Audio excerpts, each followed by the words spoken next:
دیکھیں جی، یہ لوگوں کے لیے بڑا انٹرسٹنگ واقعہ ہے، اور یہ وہ واقعہ ہے جو کہ کامن ہے بنی اسرائیل اور مسلمانوں کے درمیان، قابیل اور حابیل کا واقعہ۔ قابیل اور حابیل کا نام تو قرآن و سنت میں نہیں ملتا، ہمارے پرانے مفسرین نے استعمال کیا ہے۔ قرآن میں تو آیا کہ آدم کے 2 بیٹے، اسی طریقے سے احادیث میں بھی بخاری مسلم میں ہی آیا کہ آدم کے 2 بیٹے۔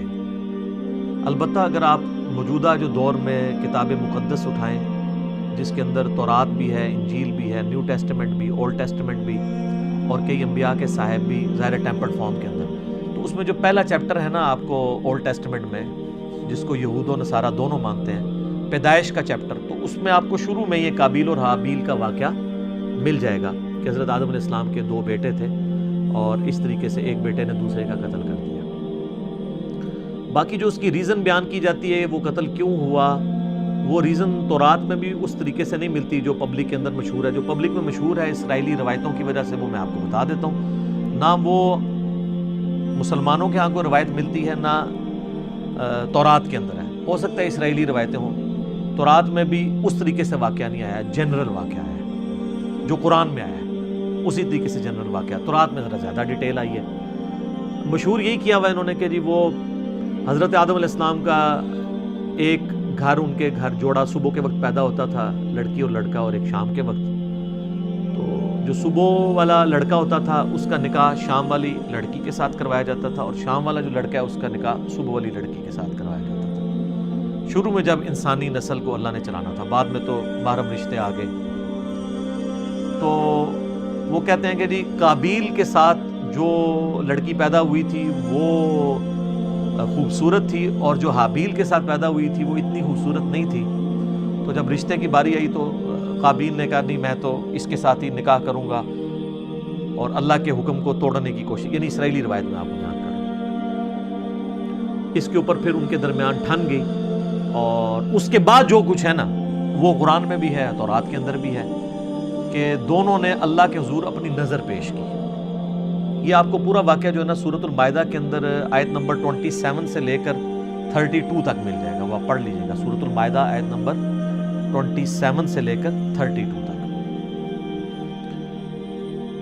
تو تورات میں یہ ملتا ہے کہ جو قابیل تھے وہ کھیتی باڑی کرتے تھے زمین میں، اور حابیل جو ہے وہ بھیڑ بکریاں چڑھایا کرتے تھے۔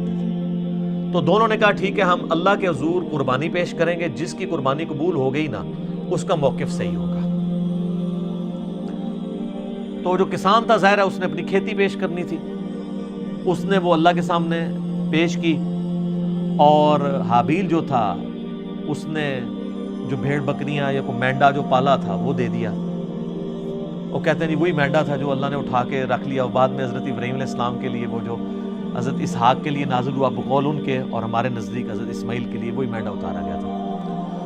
تو سورہ آل عمران میں بھی آتا ہے کہ اگلے زمانوں میں بنی اسرائیل میں یہی ہوتا تھا کہ اللہ تعالیٰ قربانی اس طرح قبول کرتا تھا کہ آسمان سے ایک بجلی گرتی تھی، آگ کھا جاتی تھی۔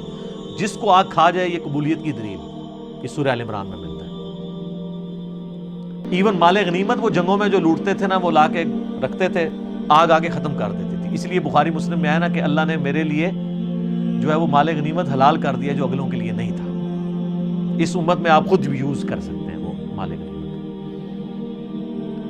تو وہ آسمان سے آگ آئی تو اس مینڈے کو اٹھا کے لے گئی، اور کھیتی کو کچھ نہیں کیا۔ تو یہ اس بات کا ثبوت تھا کہ قابیل کی قربانی قبول نہیں ہوئی کھیتی والے کی، اور حابیل کی قبول ہو گئی۔ تو اب تو اتنی بڑی دلیل دیکھنے کے بعد، لیکن آپ کو پتہ ہے دل بے ایمان تے حجتاں ٹھیر، جب دل میں بے ایمانی ہو تو پھر کئی ایک حجت ہے۔ تو قرآن یہ بتاتا ہے کہ اے نبی علیہ السلام ان الفاظ کے ساتھ، ان کے سامنے میں چلیں وہ موٹے موٹے آپ کو عربی کے بغیر ہی نا ڈائریکٹ ترجمہ کر دیتا ہوں تاکہ ہمارا ٹائم بچ جائے، کہ جو اللہ تعالیٰ نے الفاظ استعمال کیے ہیں اس واقعے کے اعتبار سے۔ ہاں جی، اعوذ باللہ من الشیطان الرجیم، بسم اللہ الرحمن الرحیم۔ وَاتْلُ عَلَيْهِمْ نَبَأَ ابْنَيْ آدَمَ بِالْحَقِّ، اے نبی علیہ السلام ان سے بیان کرو آدم کے 2 بیٹوں کا واقعہ حق کے ساتھ۔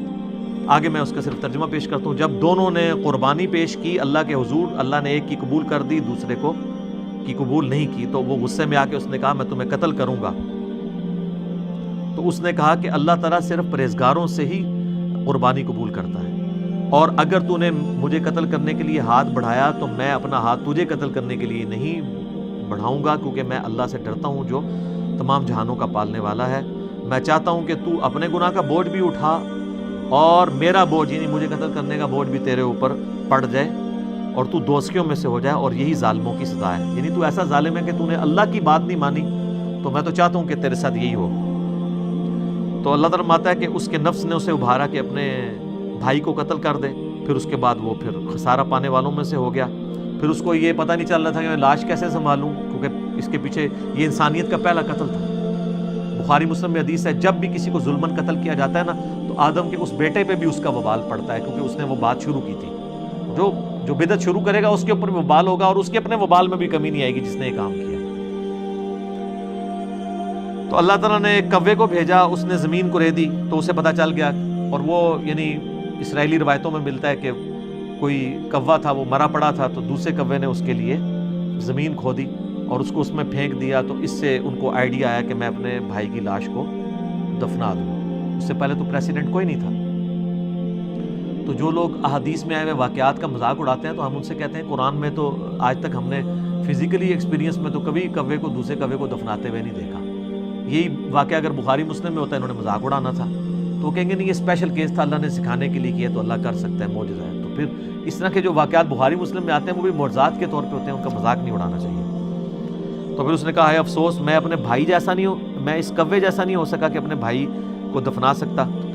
پھر وہ نادم ہو گیا، اور پھر اللہ فرماتا ہے من اجل ذالک، اسی ایک واقعے کی وجہ سے کتبنا علی بنی اسرائیل، ہم نے یہ بات طے کر دی تھی بنی اسرائیل کے لیے، انہ من قتل نفسا بغیر نفس او فساد فی الارض فکأنما قتل الناس جميعا، اگر کسی جان نے دوسری جان کو قتل کیا بغیر اس کے کہ وہ جان کے بدلے جان ہو، وہ بھی جوڈیشری کے تھرو ہوگا، قتل کے بدلے قتل خود نہیں کرنا ہوگا، یا فساد فی الارض کی وجہ سے، تو گویا ایسا ہے جیسے اس نے پوری انسانیت کا قتل کر دیا۔ ومن احیاها فکأنما احیا الناس جميعا، اور جس نے کسی ایک انسان کی بھی جان بچا لی گویا اس نے پوری انسانیت کی جان بچا لی۔ یہ وہ حصہ ہے جو ڈاکٹروں نے ہاسپٹلس کے باہر لکھا ہوتا ہے، اور اندر جو ہے وہ آپ سے ہزاروں روپے ہتھیارے ہوتے ہیں، جی ایک جان کو بچایا تو پوری انسانیت کو بچا لی۔ الا ماشاء اللہ ڈاکٹر ہم سے ناراض ہو جاتے ہیں جب ہم مولویوں کے بارے میں بولتے ہیں، اس وقت نہیں ناراض ہوتے ہیں۔ تو جب ہم تغلیب کے قاعدے میں بات کر رہے ہوتے ہیں کہ اکثر ڈاکٹرز ایسے ہی ہیں، پرہیزگار لوگ بھی موجود ہیں، تو وہ تغلیب کے قاعدے کو لیا کریں۔ جب ہم علماء پہ بات کرتے ہیں تو وہ بھی کیٹاگوریکلی جب کرتے ہیں اس پہ آپ خوش ہوتے ہیں، تو وہ بھی ہم سارے علماء کو نہیں کہہ رہے ہوتے، اکثریت کی بات۔